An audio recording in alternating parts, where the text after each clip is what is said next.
नमस्कार भावी शिक्षकांनो, अभियोग्यताधारकांनो, विद्यार्थी मित्रांनो, मॅथ विथ सूरज सर या आपल्या चॅनलमध्ये आपलं सर्वांचे सहर्ष स्वागत. विद्यार्थी मित्रांनो, शिक्षक भरतीला ही गती येते आहे आणि आता पवित्र पोर्टलवर जाहिराती अपलोड होत आहेत. उद्याची 10 जुलै ही लास्ट डेट आहे विद्यार्थी मित्रांनो जाहिराती पवित्र पोर्टलवर अपलोड करण्यासाठी. आणि 90% चान्स आहे की ही जाहिरातीची जी मुदत आहे, जो टॅब आहे तो त्या मुदत ती वाढेल आणि आस्थापनांना जाहिराती अपलोड करण्यासाठी अजून थोडीशी मुदत ही देण्यात येईल. ती मुदत भेटेल किंवा नाही भेटेल ते आज संध्याकाळी किंवा उद्यापर्यंत आपल्याला कळेलच विद्यार्थी मित्रांनो.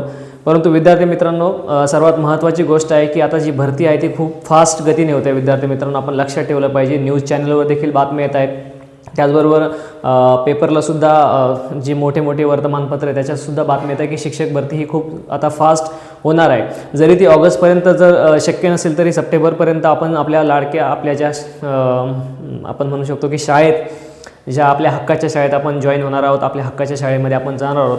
तत्पूर्वी विद्यार्थी मित्रांनो, आता सर्व जी गोष्ट आली आहे ते प्रेफरन्सवर आली आहे.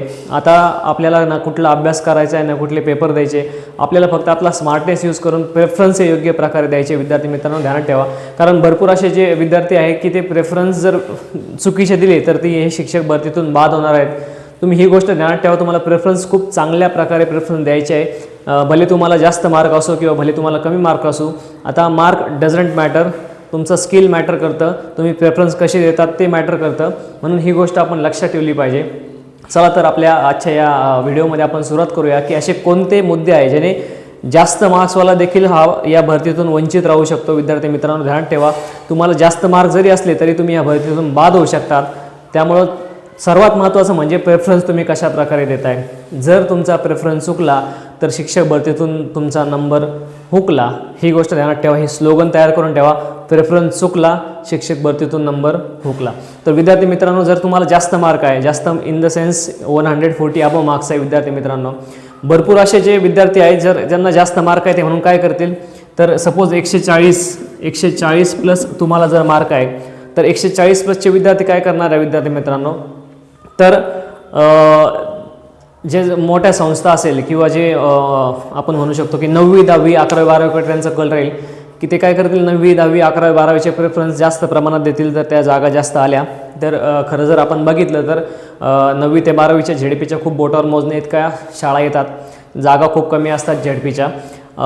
परंतु महानगरपालिका असेल, नगरपालिका असेल, त्यांच्या जागा येतील. तोच बरोबर आस्थापना जे असतील, रयतसारख्या असेल, स्वामी संस्था असेल, ते विदाऊट इंटरव्ह्यूला येणार आहे. त्यामुळे तो काही प्रॉब्लेम नाही. परंतु ते काय करतील तर मोठे वर्ग बघतील. जर तुमचं CTT 2 असेल आणि TET 2 असेल तर तुम्ही जर 9वी ते 12वीकडे जास्त आधी प्रेफरन्स दिली, नंतर 6वी ते 8वीकडे प्रेफरन्स दिले तर तुम्ही खूप मोठी रिस्क घेताय. हे ध्यानात ठेवा विद्यार्थी मित्रांनो. कारण जर तुम्ही 9वी ते 12वीला जास्त मोठ्या प्रमाणात प्रेफरन्स दिले आणि 6वी ते 8वीला कमी दिले, जेणेकरून तुमचा लागण्याचे सर्वात जास्त चान्स, जर तुम्ही CTT आणि TET 2 पास आहे, शिक्षक भरतीत लागण्याचे सर्वात जास्त चान्स आहे तुमचे जर तुम्ही TET आणि CTT 2 पास आहेत आणि तुमचा स्कोर 140 अबव आहे, तर 6वी ते 8वी तुमचा सगळ्यात सेफ झोन आहे विद्यार्थी मित्रांनो. ध्यानात ठेवा. 6वी ते 8वी हा सगळ्यात सेफ झोन आहे. परंतु तुम्हाला फक्त लिमिटेड प्रेफरन्स द्यायचे. जर हे अनलिमिटेड प्रेफरन्स असतं तर मी तुम्हाला सल्ला दिला असता की तुम्ही 11वी 12वी आधी द्या, नंतर 9वी 10वी द्या, नंतर 6वी ते 8वी द्या आणि नंतर झेडपीला जर तुम्ही ॲप्लिकेबल असाल, तुमचं क्वालिफिकेशन जर तेवढं असेल तर तुम्ही झेडपीला पण द्या. परंतु आता आहे की 100, फक्त 100 आपल्याकडे मर्यादा आहे. 100च आपल्याला प्राधान्यक्रम लावायचे आहे. आणि 100 प्राधान्यक्रममधून जर तुम्ही असा विचार केला की मला 140 प्लस मार्क आहे, मी 9वी ते 12वीच्या आधी देतो आणि नंतर 6वी ते 8वी देतो, तर ही मोठी चूक देखील होऊ शकते. काहींच्या बाबतीत ही होणार नाही, काहींच्या बाबतीत तर लागून जाऊ शकतात. परंतु रिस्क आहे विद्यार्थी मित्रांनो. जर तुमचा स्कोर 140 प्लस स्कोर आहे आणि तुम्ही म्हणाल की मग मी फक्त 9वी ते 12वी प्रेफरन्स देतो आणि नंतर 6वी ते 8वी देतो, त्यामुळे तुम्ही भरपूर असे प्रेफरन्स जे आहे ते 20-30 प्रेफरन्स म्हणू आपण 9वी ते 12वीला येतील तुम्हाला. सपोज आपण कमीत कमी धरले ते प्रेफरन्स जर तुम्ही देणार आणि मग खालचे प्रेफरन्स देणार आणि वरच्या प्रेफरन्सला विद्यार्थी मित्रांनो खूप लिमिटेड जागा येत असल्यामुळे ते मेरिट खूप हाय जाणार आहे. म्हणून तुम्हाला एक विनंती आहे की तुम्ही प्रेफरन्स देताना खूप विचारपूर्वक प्रेफरन्स द्या. कारण तुमचं जर TET 2 आणि CTT 2 आहे तर तुमचा सर्वात जास्त लागण्याचा चान्स आहे तो 6वी ते 8वीला. कारण 6वी ते 8वीच्या खूप मोठ्या प्रमाणात जागा ह्या विदाऊट इंटरव्ह्यूच्या पवित्र पोर्टलला येणार आहे. म्हणून प्रेफरन्स देताना असा विचार करू नका की मी वरच्याच वर्गासाठी मला नोकरी लागली पाहिजे. जर तुम्ही असा विचार केला तर तुम्ही शिक्षक भरतीमधून बाद होणार आहात। विद्यार्थी मित्रांनो, ही सगळ्यात महत्त्वाची गोष्ट तुम्ही ध्यानात ठेवा। त्यानंतर कोणते उमेदवार बाद होऊ शकतात ज्यांना जास्त मार्क आहे? काही काही उमेदवार असे आहे की जास्त मार्क आहे म्हणून ते फक्त 10च प्रेफरन्स देतात, 100मधून देखील 10च प्रेफरन्स देणार।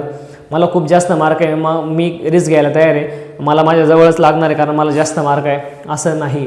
विद्यार्थी मित्रांनो, 100चे 100 प्रेफरन्स तुम्हाला द्यायचे आहे। जरी तुम्हाला 160 जरी मार्क असेल किंवा अबो 160 जरी असेल तरी तुम्हाला लिमिटेड प्रेफरन्स द्यायचे नाही, फक्त 100 प्रेफरन्स तुम्हाला हे कंपल्सरी द्यावाच लागेल।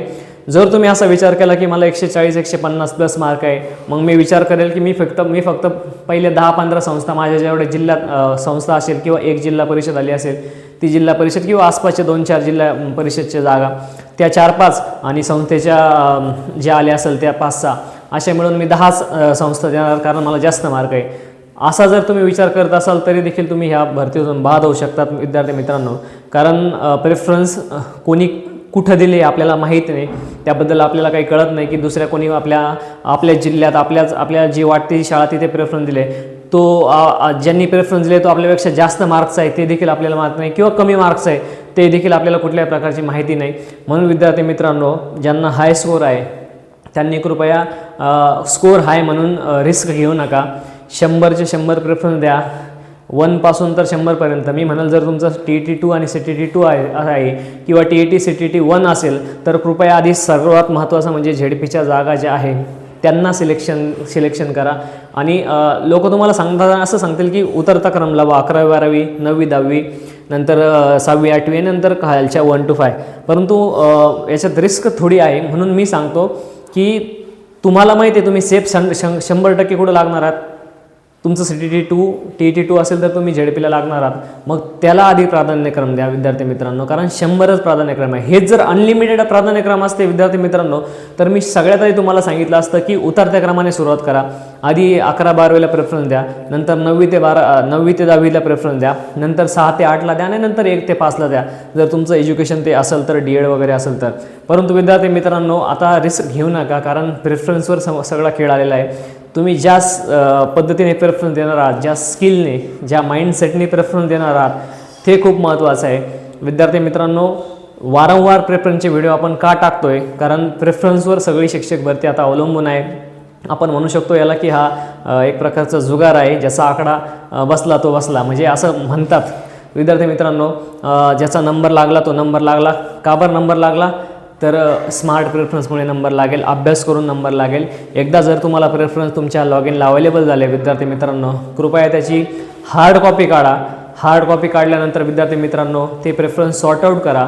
तुमचा जिल्हा लिहा, तुमच्या जिल्ह्यासमोर किती जागा आल्या आहेत, परंतु तुमच्या शेजारचा जिल्हा लिहा, त्या जिल्ह्याच्या एकच जिल्हा परिषद आपल्याला येणार आहे, प्रत्येक जिल्ह्याची एक दाखवतील फक्त अहिल्यानगर जिल्हा परिषद, नंतर सपोज पुणे जिल्हा परिषद एवढं दाखवणार आहे विद्यार्थी मित्रांनो। म्हणजे ते जेवढ्या जिल्हा परिषद येतील 21, 20, 25 या भरतीत जेवढ्या येतील तेवढ्या प्लस विदाऊट इंटरव्ह्यू येणाऱ्या संस्था असेल ती सॉर्टिंग करा, त्याची प्रत्येकाची सॉर्टिंग करा, तुमचा स्कोर बघा, तुमच्या स्कोरनुसार मी म्हणतो आधी तुम्ही जर CTET TET असाल तर तुम्ही सेफ बघा आधी आणि नंतर 9वी 10वी 11वी 12वीचा विचार करा। हा सल्ला तुम्हाला पटतोय का ते बघा। जर तुम्हाला पटत असेल तर कृपया कमेंटमध्ये नक्की कळवा आणि तुमच्या काही समस्या असेल तर ह्या कमेंटच्या माध्यमातून 100% कळवा। विद्यार्थी मित्रांनो, खूप महत्त्वाची आणि भरती ही आहे आणि आपल्याला थोडीशी रिस्क घ्यायची नाही आहे, कारण एक जर रिस्क घेतली आपण तर आपण आपल्या अख्खी एवढ्या वर्ष आपण वाट बघितली, आपण एवढं कष्ट केले, स्ट्रगल केले, ते व्यर्थ जाऊ नये म्हणून हा तुमच्यासाठी मी व्हिडिओ बनवला विद्यार्थी मित्रांनो। तुम्हाला ज्याच्यात तुम्ही सेफ आहेत त्याला आधी निवडा आणि नंतर रिस्क घ्यायला तयार राहा। शेवटच्या काही 30-20 एक संस्था असेल त्या तुम्ही रिस्क घेऊन करू शकता, परंतु ज्या पहिल्या ज्या तुम्ही फिक्स लागणार आहात त्याचे प्रेफरन्स आधी द्या आणि नंतरचे प्रेफरन्स नंतर द्या। सॉर्ट आउट करा, जिल्ह्यावाईज सॉर्ट आउट करा। तुमच्या जिल्ह्यात जर कमी जागा असेल तर रिस्क घेऊ नका प्रेफरन्स तुमच्या जिल्ह्यात द्यायची, दुसरा जिल्हा बघा तिथं जास्त जागा असेल तर, कारण भरपूर लोकांचा आग्रह असतो की मला माझ्या जिल्ह्यात लागायचा, मी माझ्या जिल्ह्यातल्या जागा देईल, मला लांब जायचं नाही। मग ते असे लोक काय करतात तर प्रेफरन्समध्ये बाद होऊ शकतात, शिक्षक भरतीमध्ये बाद होऊ शकतात। म्हणून विद्यार्थी मित्रांनो, सांगायचं तात्पर्य असं की प्रेफरन्स हे खूप व्यवस्थित तुम्हाला देता आले पाहिजे। जर तुम्ही प्रेफरन्स व्यवस्थित दिले तर खऱ्या अर्थाने तुमचा जर स्कोर जास्त असला तर तुम्ही लागणार आहात, जरी स्कोर जास्त असला आणि प्रेफरन्स जर योग्य पद्धतीने दिले नाही तर तुमची जागा दुसरा कमी स्कोरवाला घेईल. तुम्ही यादी लागल्यानंतर अरे म्हणाला अरे मला तर 145 मार्क होते आणि 135वाला त्या जागेवर लागला. तर विद्यार्थी मित्रांनो, असं व्हायला नको. म्हणून प्रेफरन्स देताना व्यवस्थित प्रेफरन्स द्या, विचारपूर्वक प्रेफरन्स द्या. आणि काही अडचण आली तर आपल्या चॅनलला कमेंट करा, मी प्रत्येकाच्या कमेंटला उत्तर देईल. कृपया जर अजूनही आपण आमचं channel math with Suraj sir हे चॅनल सबस्क्राईब केलं नसेल तर कृपया सबस्क्राईब करा, जेणेकरून प्रेफरन्स कशी द्यायची त्याचे व्हिडिओ देखील आपण बनवले आहेत. आणि आजचा हा व्हिडिओ तुम्हाला कसा वाटला त्याबद्दल निश्चित कळवा. तोपर्यंत जॉईन राहा आणि पॉझिटिव्ह राहा. लवकरच गुड न्यूज येणार आहे आणि लवकरच आपण आपल्या हक्काच्या शाळेत जाणार आहोत. धन्यवाद.